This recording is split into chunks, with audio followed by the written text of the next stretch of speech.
Start the holidays off right with this screen-free Lego activity. You can either make two smaller trees or one larger tree. It is in fact a two-in-one set.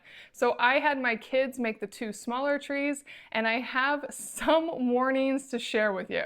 The first warning is that the bags are not numbered in this set. You do open up all the bags, make a big pile, and then build the trees, which can be a little frustrating, especially for younger children.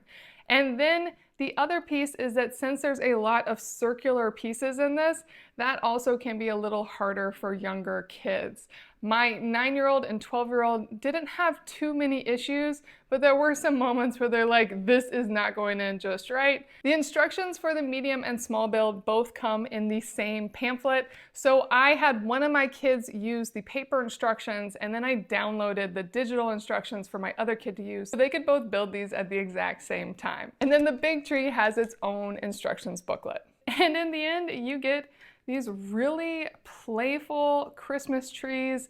My kids already want to redecorate them and add different things to them, so you can really make them your own. This is the medium one, and the smaller one is currently covered in candles. This is a wonderful Christmas family activity that can keep on giving by being decor that the kids can constantly add to. So much fun.